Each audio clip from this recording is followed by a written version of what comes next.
lecture of Shambhala, the sacred path of the warrior, chapter 10, letting go. When you live your life in accordance with basic goodness, then you develop natural elegance. Your life can be spacious and relaxed without having to be sloppy. You can actually let go of your depression and embarrassment about being a human being, and you can cheer up. The result of practicing the discipline of warriorship is that you learn to stop ambition and frivolity, and out of that, you develop a good sense of balance. Balance comes not from holding onto a situation, but from making friends with heaven and earth.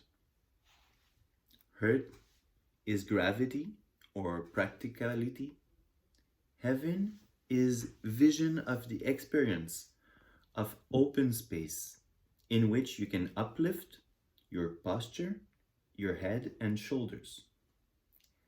Balance comes from joining practically with vision, or we could say joining skill with spontaneity.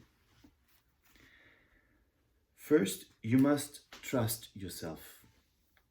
Then you can also trust in the hurt of gravity of a situation or gravity. And because of that, you can uplift yourself. At that point, your discipline becomes delightful rather than being an ordeal or a great demand. When you ride a horse, balance comes not from freezing your legs to the saddle, but from learning to float with the movement of the horse as you ride. Each step is a dance, the rider's dance as well as the dance of the horse. When discipline begins to be natural, a part of you, it is very important to learn to let go. For the warrior, letting go is connected with relaxing within discipline in order to experience freedom. Freedom here does not mean being wild or sloppy. Rather, it is letting yourself go so that you fully experience your existence as a human being. Letting go is completely conquering the idea that discipline is a punishment for a mistake or a bad deed that you have committed or might like to commit. You have to completely conquer the feeling that there is something fundamentally wrong with your human nature, and that therefore you need discipline to correct your behavior. As long as you feel that discipline comes from outside, there is still a lingering feeling that something is lacking in you. So letting go is connected with letting go of any vestige of doubt or hesitation or embarrassment about being you as you are.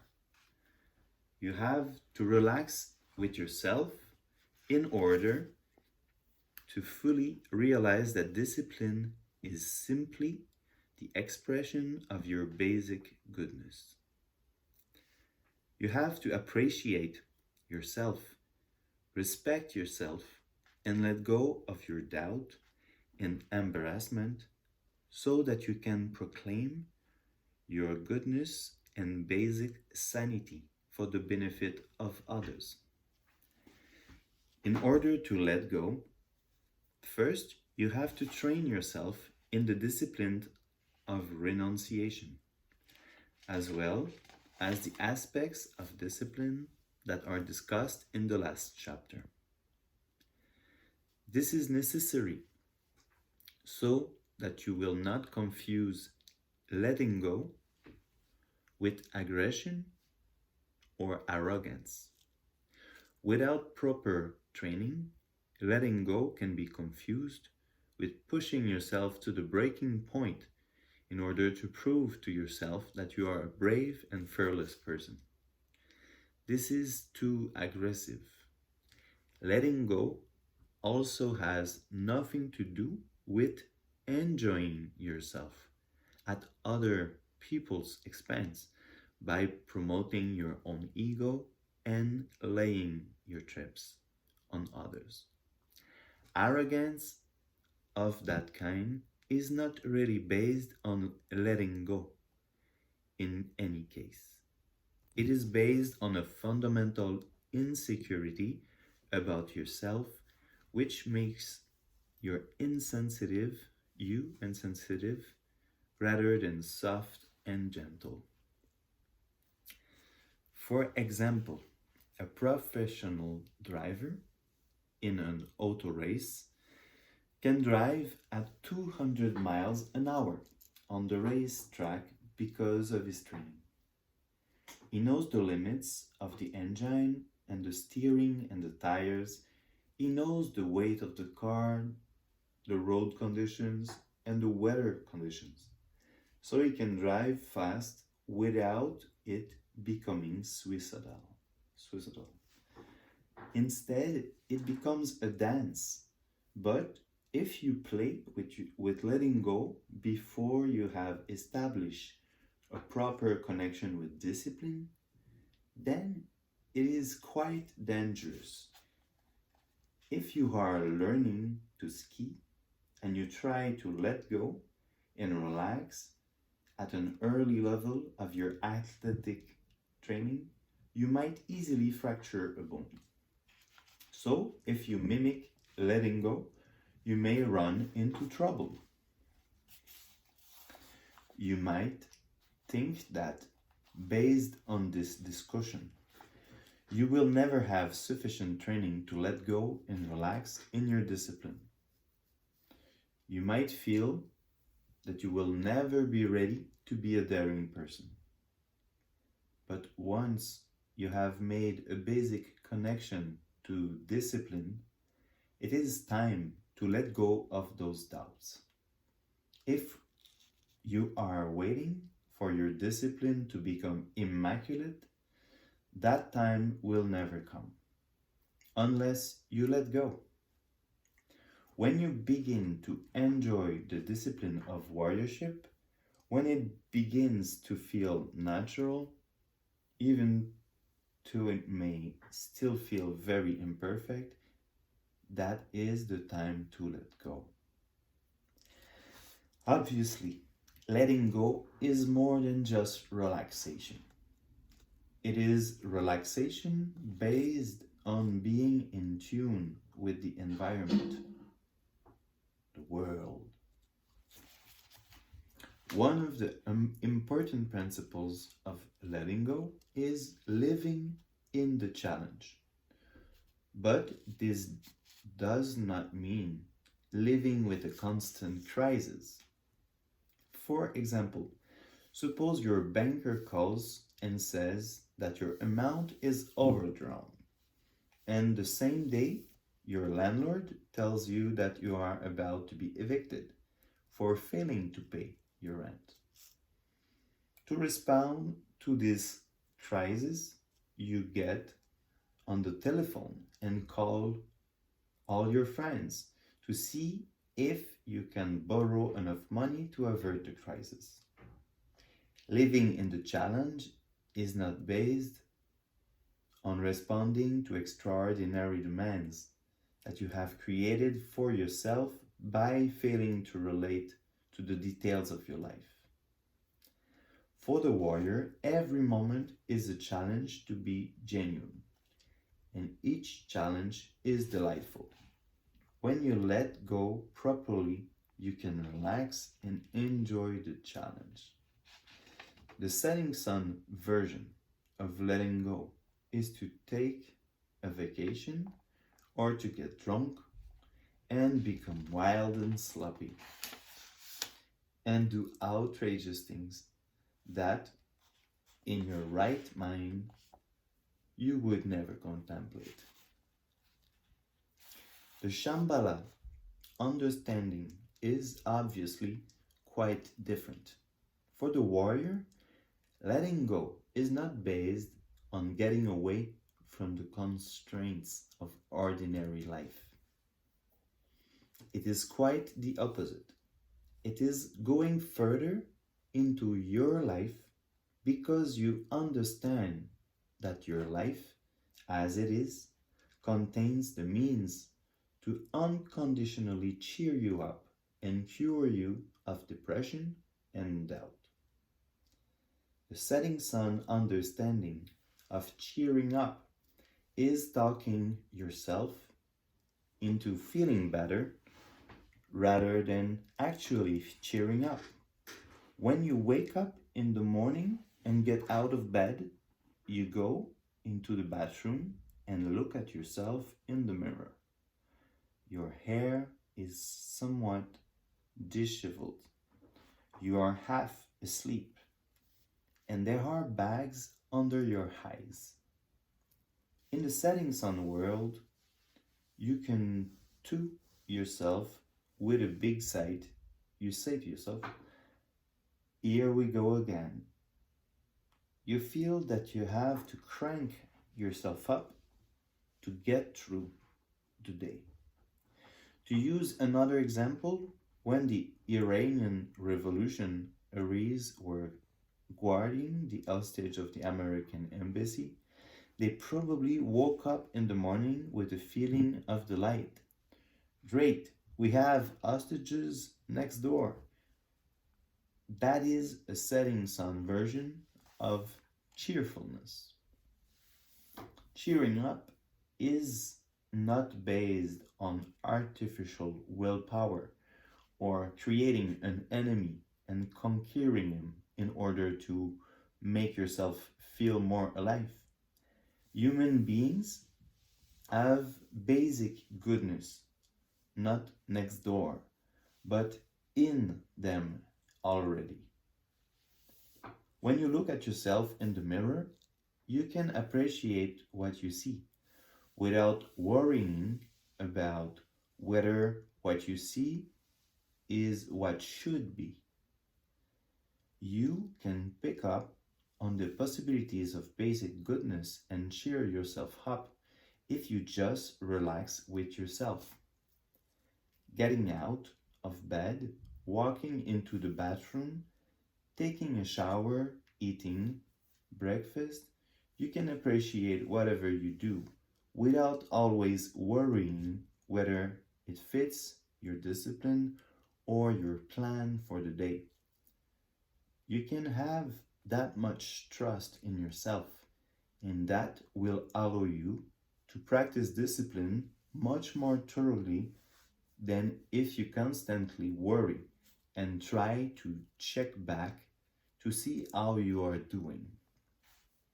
You can appreciate your life even if it is an imperfect situation. Perhaps your apartment is run down and your furniture is old and inexpensive. You do not have to live in a palace. You can relax and let go wherever you are. Wherever you are, it is a palace. If you move into an apartment that was left in a mess, you can spend the time to clean it up, not because you feel bad or oppressed by dirt, but because you feel good. If you take the time to clean up and move in properly, you can transform a dumpy apartment into an accommodating home. Human dignity is not based on monetary wealth.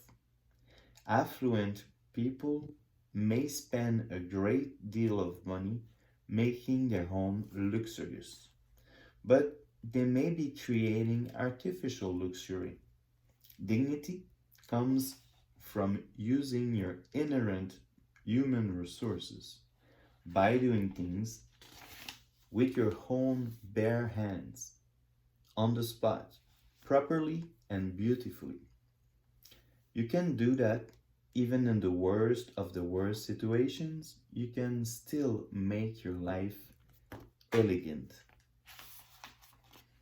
Your body is an extension of basic goodness.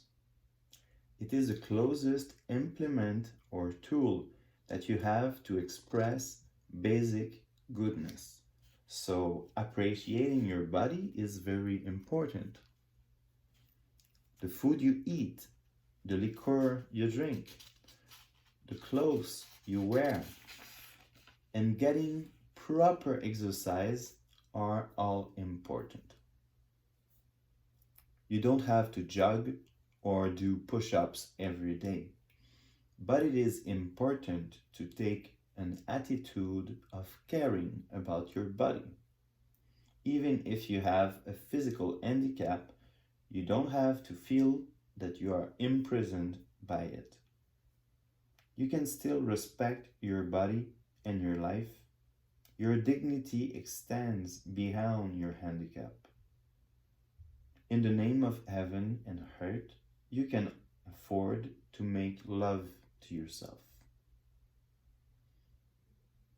Shambhala vision is not purely a philosophy. It is actually training yourself to be a warrior.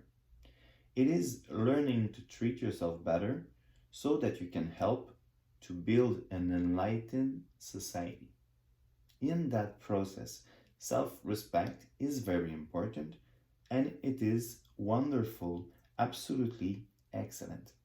You may not have money to buy expensive clothes, but you don't have to feel that your economic problems are driving you into the depression of the setting sun world. You can still express dignity and goodness. You may be wearing jeans and a t shirt, but you can be a dignified person wearing a t shirt and cut off jeans. The problem arises when you don't have respect for yourself and therefore for your clothes. If you go to bed in a depression and throw your clothes on the floor, that is a problem. The basic point is that when you live your life in accordance with basic goodness, then you develop natural elegance. Your life can be spacious and relaxed without having to be sloppy. You can actually let go of yourself, let go of your depression and embarrassment about being a human being. And you can cheer up. You don't have to blame the world for your problems. You can relax and appreciate the world. Then there is a further stage of letting go, which is telling the truth. When you have doubts about yourself or doubts about the truth worthiness of your world, then you may feel that you have to manipulate the truth in order to protect yourself. For example, when you have a job interview, you may not be entirely truthful with your potential employer. You may feel that you have to bend the truth to get the job. You think that you have to make yourself appear better than you are. From the Shambhala point of view, honesty is the best policy. By telling the truth does not mean that you have to bear your innermost secrets and expose everything that you are ashamed of. You have nothing to be ashamed of. That is the basis for telling the truth. You may not be the greatest scholar or mechanic or artist or lover in the world, but what you are is genuinely, basically good. If you actually feel that Then you can let go of hesitation and self consciousness and tell the truth without exaggeration or denigration. Then you begin to understand the importance of communicating openly with others. If you tell the truth to others, then they can also be open with you. Maybe not immediately, but you are giving them the opportunity to express themselves honestly as well. When you do not say what you feel, you generate confusion for yourself and confusion for others. Avoiding the truth defeats the purpose of speech as communication.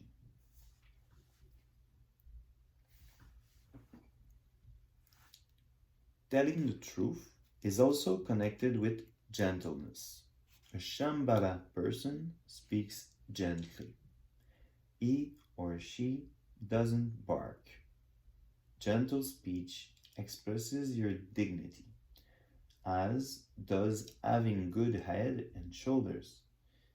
It would be very strange if someone had good head and shoulders and began to bark. It would be very incongruous. Often, when you talk to a person who doesn't know English, you find yourself yelling as if you had to shout to be understood. That is exactly what should not happen. If you want to communicate with others, you don't have to shout and bang on the table in order to get them to listen. If you are telling the truth, then you can speak gently and your words will have power. The final stage of letting go is being without deception. Deception here does not refer to deliberately misleading others. Rather, your self deception, your own hesitation and self doubt may confuse other people and actually deceive them.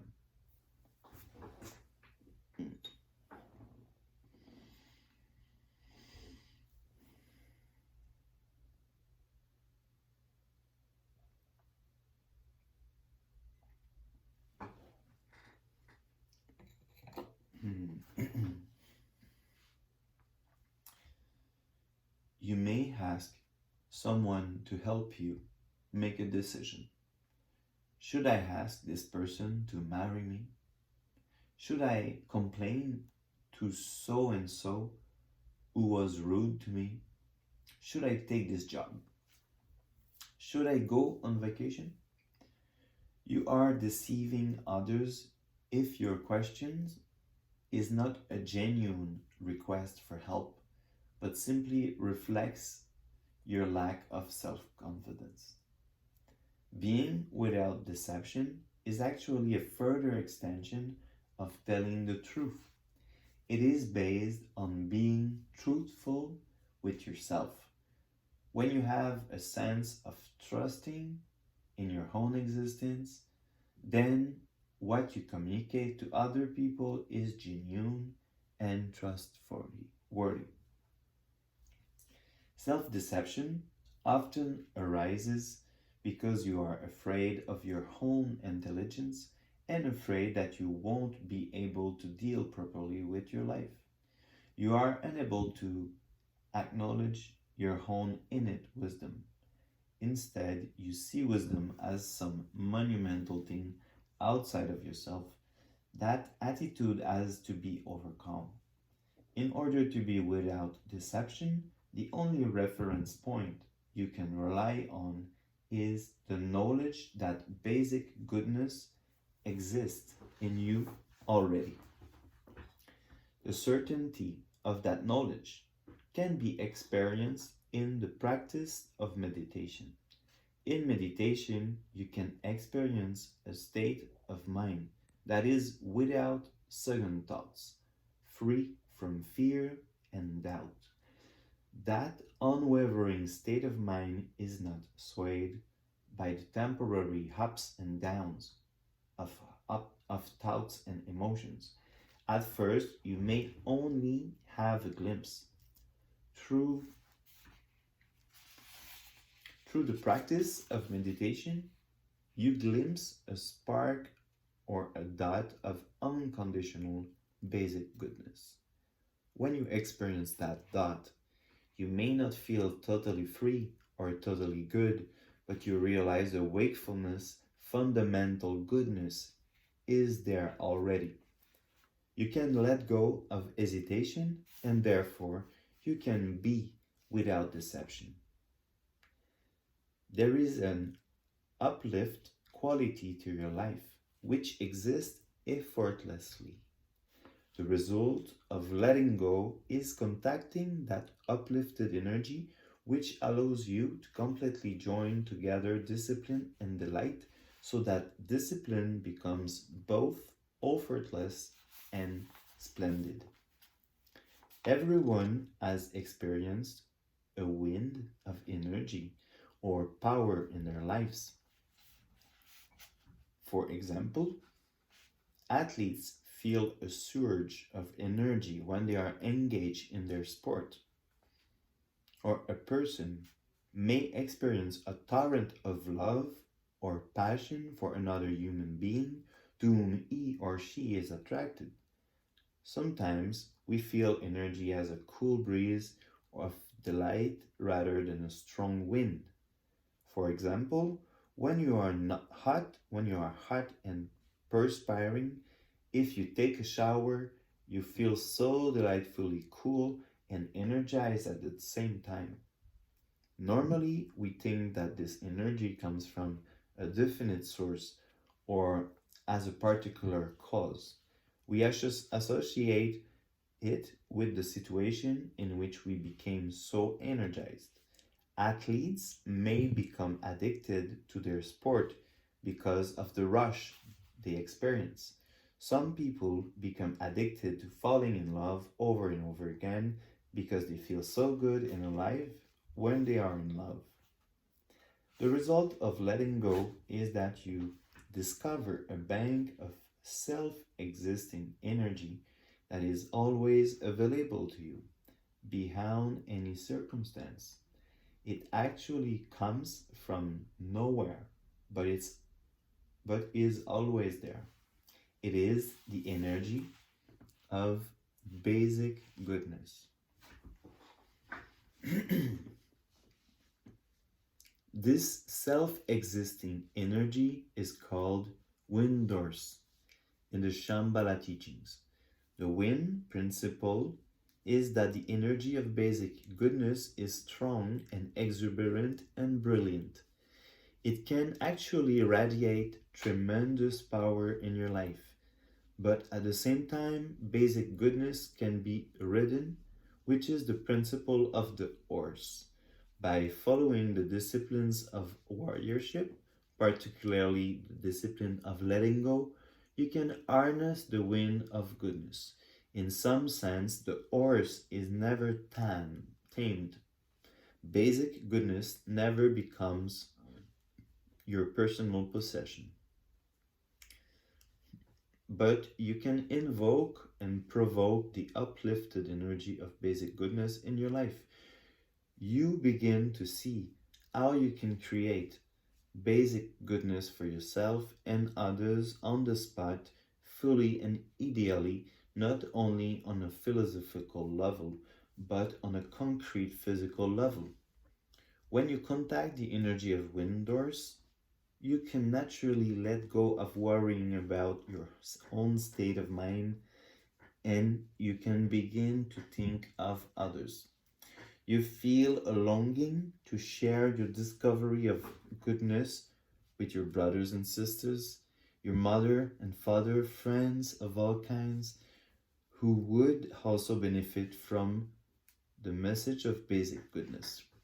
So, discovering Windorse is first of all acknowledging the strength of basic goodness in yourself, and then fearlessly projecting that state of mind to others. Experiencing the upliftness of the world is a joy out is a it's a joyous situation, but it also brings sadness. It is like falling in love. When you are in love, being with your lover is both delightful and very painful. You feel both joy and sorrow. That is not a problem. In fact, it is wonderful. It is the ideal human emotion. The warrior who experiences windors feels the joy and sorrow of love in everything he does. He feels hot and cold, sweet and sour simultaneously. Whether things go well or things go badly, whether there is success or failure, he feels sad and delighted at once. In that way, the warrior begins to understand the meaning of unconditional confidence. This Tibetan word for confidence is ziji. Z means shine or glitter, and ji means splendor or dignity, and sometimes also has a sense of monolithic. So ziji expresses shining out, rejoicing while remaining dignified. Sometimes confidence means that being in a choiceless state, you trust in yourself and use your savings, information, strength, good memory, and stiff upper lid, and you accelerate your aggression and tell yourself that you're going to make it. That is the way of amateur warriors. In this case, confidence does not mean that you have confidence in something, but it is remaining in the state of confidence, free from competition or one-upmanship. This is an unconditional state in which you simply possess an unwavering state of mind that needs no reference point. There is no room for doubt. Even the question of doubt does not occur. This kind of confidence contains gentleness because the notion of fear does not arise. Sturdiness because in the state of confidence there is ever-present resourcefulness, and joy because trusting in the heart brings a greater sense of humor. This confidence can manifest a majesty, elegance, and richness in a person's life. How to realize those qualities in your life is the topic of part 2 of this book. That was Letting Go, chapter 10. And that was Shambhala, the Sacred Path of the Warrior, read by Renaud Faneuf pour Néo Renaud. Thank you for the listening. I hope you enjoyed the lecture. And if you are interested, yes, tell me if you want more. Allez, bonne nuit.